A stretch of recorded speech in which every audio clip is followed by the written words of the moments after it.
Picture a child sitting at a table. Right. Just a kid with a box of crayons. Okay, I'm picturing it. And they're asked to draw their city. So they grab a crayon and they start sketching out, the absolute essentials. Right, the stuff that makes a city function. Exactly. They draw a house, they draw a school, a hospital, maybe a library or a pharmacy. And then instinctively, right alongside those foundational pillars, they draw a museum. That is a really striking image. It is, right. Because when a child draws a city, they intuitively place the museum right next to the hospital. But Antonio Lampus just wrote this fascinating new essay, and he points out that as adults, we've entirely forgotten why. Yeah, we've completely lost that intuitive understanding. We really have. And that is exactly what we are getting into in today's deep dive. We are unpacking this massive, urgent shift in how we view art and heritage. We're moving away from that old, that dusty idea of museums as just silent treasure houses. Right, the old vault model. Exactly. And we're exploring how they are fundamentally transforming into essential public services, like actual generators of health and collective welfare for you and me. Which sounds like this beautiful, almost utopian vision, right? Yeah, it sounds amazing. But realizing it requires completely dismantling how we currently value, how we fund, and how we staff our cultural institutions. It's a massive undertaking. Totally. It demands we stop categorizing art as just a luxury add-on and start treating it as vital civic infrastructure. But the thing is, adults don't fund museums the same way we fund hospitals, right? And that's because we've trapped art in a completely different category. We've trapped it in finance. Yes, the finance trap. To understand the future of the museum, we have to look at this trap it's currently stuck in. Lampus argues that we have fallen into this really bad habit of treating art less like a social good and more like, well, a financial fetish. I think that's the perfect way to phrase it. Because in a relatively short amount of time, historically speaking, the public focus has drifted dangerously away from the actual artwork itself. And away from the social utility of that artwork, too. Exactly. And the mechanism of this shift is actually quite insidious when you look at it. Oh, Lampus gives a great example of how this drift happened. It's like a step-by-step thing. First, the attention shifted from the art to the celebrity of the artist. Right, the artist becomes the brand. Yes. And then it shifted again from the artist directly to the price tag. The price tag effectively replaces the masterpiece. It becomes the only thing that matters. He cites this piece by Andy Warhol, something that was originally worth like a single dollar, right? And it eventually sold for tens of millions. And that price becomes the only thing society talks about. It totally dominates the conversation. When public funds are used to buy a new piece for a collection, the media doesn't discuss the cultural or scientific reasoning behind the purchase. They just plaster the millions spent across the headlines. They absolutely do. And the text brings in this really sharp critique by Franco Borcardi. He describes these modern, hyper-commercialized museums as zoos of artworks. Zoos of artworks. Wait, a zoo? Yeah, think about the mechanics of a zoo. The animals are completely isolated from their natural ecosystem. They're stripped of their behavioral context. Oh, I see where you're going with this. Right, and they're just placed behind glass merely to be observed by passersby. People who have absolutely no real integrated connection to them. Wow, that is a bleak comparison. It is, but it's accurate. When a museum operates this way, the artworks are just captive, static objects. The institution isn't functioning as a place of learning or communal connection. It's just an enclosure for heavily insured assets. Precisely. It's an asset vault with a gift shop attached. So if the art is trapped in this zoo, then valorization, which, by the way, usually sounds like terrible corporate jargon, that word actually means something entirely different here. It means building the ecosystem back around the object. Yes, exactly. Because valorization has, for a long, long time, been wrongly treated as superficial marketing. Like putting up a billboard. Right, it's been treated like a promotional coating you just paint over an object to drive ticket sales. But true valorization is the rigorous work of making heritage socially productive. Socially productive, I like that. The text makes a crucial distinction here. Protection without valorization makes an object completely inert. So you've physically saved the artifact, right, but you've locked it away from civil life. Exactly. You've made it useless to society. Right. But on the flip side, valorization without protection is just superficial consumption. Ah, so that's treating the heritage as just an event or an attraction. Right, you're exploiting its symbolic capital until it's just degraded. Okay, let me try to unpack this. Is this essentially like building a state-of-the-art preventative public health clinic, filling it with incredibly advanced medical equipment, Okay, yeah. but then treating it purely as a piece of brilliant architecture for tourists to photograph from the outside, rather than actually unlocking the doors and letting the community inside to heal? That is a perfect analogy. Because a clinic's value is measured by the health outcomes of the community it serves. Yeah. It's not measured by the retail price of its MRI machines. Right. The MRI machine is expensive, but the value is in the healing. And a museum's value operates on that exact same logic. Its worth isn't in the auction estimate of the canvas on the wall. It is in the accessibility, the deep intellectual engagement, and the specific ways that artwork is mediated and explained to the person standing in front of it. So true valorization requires an active, facilitated human connection. Always. You cannot automate that connection. But here's the thing. To run a clinic, you need doctors. You do. To run this new kind of museum, you need staff. Yeah. If museums are supposed to be these active spaces generating social welfare, we have to look at who is actually operating them. And this is where we hit the darkest contradiction of the whole sector. Yeah, Lampus highlights this massive crisis of precarious labor in the cultural sector. He points to a specific, honestly almost unbelievable legal paradox in Italy. It really is staggering. So, museums in Italy have been legally declared essential public services. Essential public services. Yes, which is a highly specific, very heavy legal designation. It basically means the government has deemed these institutions so vital to the basic functioning of society that the workers' constitutional right to strike is severely limited. Wait, really? Yes, they cannot simply shut down the museum for a labor dispute because the state views the service they provide as absolutely indispensable. Okay, but here's the paradox. The exact same legislation mandates that this essential service must be provided without additional public expenditure. Yep, no extra money. That is insane. I mean, the state is basically demanding a city's fire department operate entirely on the volunteers' nobility of spirit and their passion for water. I love that. Passion for water. Right, while completely refusing to pay what it actually costs to maintain the infrastructure. That's exactly what's happening. The rhetoric of passion and vocation is weaponized systematically throughout the cultural sector. Weaponized is the right word. It really is. It's used to legitimize underpaid, precarious labor, and the rampant outsourcing of core duties. And the underlying logic is highly manipulative. How so? Well, the logic goes like this.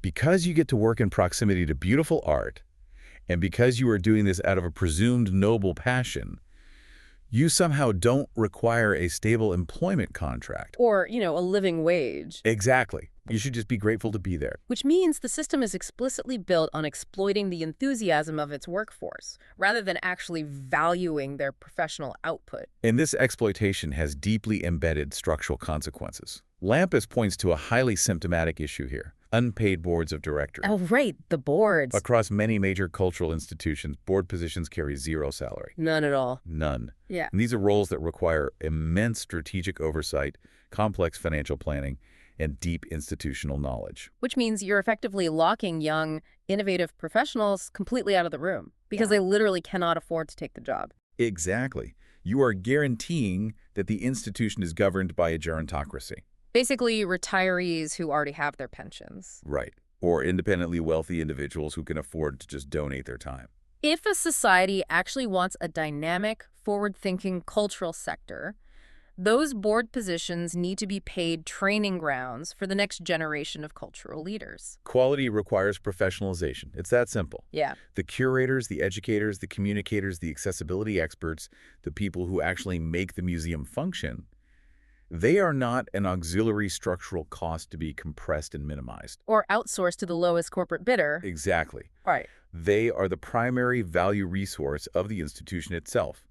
Without them, to go back to your analogy, the preventative health clinic has no medical staff. It's just an empty building with expensive machines. Exactly. So, okay, if we move past exploiting the passion of young professionals and commit to adequately funding these essential services, we still need a mechanism to measure if a museum is actually providing value to you, the public. Right, you need metrics. Because you can't just throw public funds at a historic building and blindly hope it somehow generates social cohesion. We need to talk about the LUQV. Ah, the LUQV. The National Museum System in Italy implemented this. It stands for the Uniform Quality Levels. And I know it sounds deeply bureaucratic. It sounds like terrible paperwork. Mm-hmm. But it fundamentally rewrites how a museum justifies its existence. Though we should clarify, uniform in this context does not mean standardizing the content. Right. You're not making every single museum identical. No, of course not. A tiny rural ethnographic museum and a massive national Renaissance gallery serve totally different purposes. What the LUQV does is create a uniform, overarching language to measure public value. It's kind of operating somewhat like a hotel star system, right? Yes, that's a very good way to think about it. It's an infrastructure of value. It's forcing the museum to prove its actual utility beyond simply possessing old objects. The LUQV evaluates three core axes: the internal organization, the management of the collections, and crucially, the relations with the public in the surrounding territory. Which is huge. It is, because a museum can no longer just print "We are inclusive" on a glossy marketing brochure. The LUQV demands tangible operational proof. And the metrics they demand focused really heavily on what they call the well-being of the visit. Yes. The LUQV asks how the day-to-day operations have actually changed. Like, do you have physical accessibility for people with disabilities? Are there designated quiet zones or places to simply sit and rest? Right, basic comfort. And it goes further. Do you offer cognitive accessibility tools for neurodivergent visitors? Are you actively conducting focus groups with the non-public? The non-public, that is such a key concept. Yeah, the specific local demographics who never set foot in your building. You have to find out exactly what barriers are keeping them away. And the LUQV framework recognizes that a museum offering clear orientation, comfortable resting areas, and deep sensory accessibility isn't merely providing a more pleasant tourist experience. No, it's doing something much bigger. It is fundamentally democratizing the space. It is taking the heritage out of the academic vault and transforming it into a livable environment for everyone, regardless of their physical abilities or, their background in art history. But wait, Lampus actually suggests something that seems to completely contradict that entire idea of democratic access. I know what you're going to say. He advocates for ending generalized free Sundays. Yes, he does. Let's debate this because honestly, on the surface, that sounds incredibly elitist. If the goal is accessibility and serving this non-public you just mentioned, isn't a crowded, chaotic museum experience for a lower-income family still better than them never getting to see the art at all?